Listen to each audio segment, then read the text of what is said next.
So I told you about the benefits of rewriting history. But before doing so, you should remember the golden rule of rewriting history. Don't rewrite public history. This basically means if you have pushed your commits to share your work with others, those commits are considered public and you should not modify them. Let me explain why.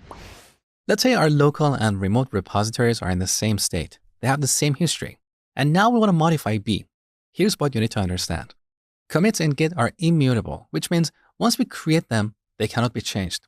So if we try to modify B, Git will create a new commit, let's call it B star. So B is going to stay in Git's database in case we screw something up and we want to recover it later. Now let's say we want to do a push to share our change with others. What do you think is going to happen? Git is going to reject our push. Can you tell why? At this level, you should be able to answer this question. If not, pause the video and think about it for a few seconds. Here's the reason. Look at the shape of our history on the left side. Our master branches have diverged. This is exactly the same scenario where we try to push after someone else has pushed to origin. So there are some changes in origin/master that don't exist in our master.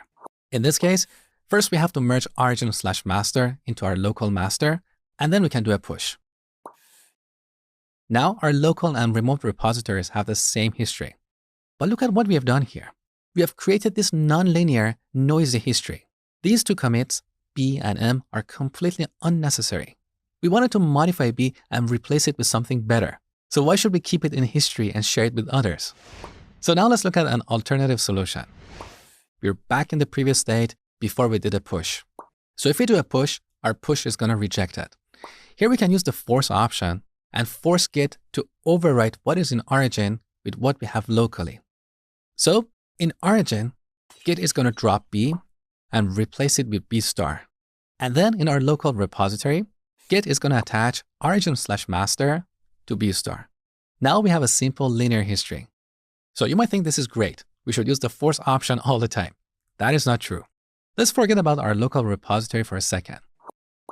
Imagine here's John's repository before we did a push. So John is not aware of our new commit, B star. In his repository, he only has A and B. So he adds a new commit on top of B, and then he tries to do a push. What do you think is going to happen? You know the answer. John's push is going to get rejected because once again, his master branch is diverged from origin/master. So there are some changes in origin, in this case B star, that John doesn't have in his local repository. So first he has to do a pull to bring in B star and then merge it with his master.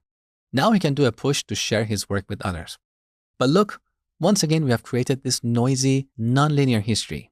So remember the golden rule. Don't rewrite public history. Once you push your work, it's public, it's final. So you should not change it unless you have a strong reason for doing so. Rewriting the private history in your local repository is perfectly fine. And in fact, it's actually a good practice. So you should always clean up your work or your private history before sharing it with the rest of the world. So back to our repositories. Currently, both our local and remote repositories are in the same state. Now let's say we add a new commit on top of B. This new commit is private because we haven't shared it with anyone else. We haven't pushed it yet. So we can change the commit message or the content. We can even drop this commit. No one is going to get affected.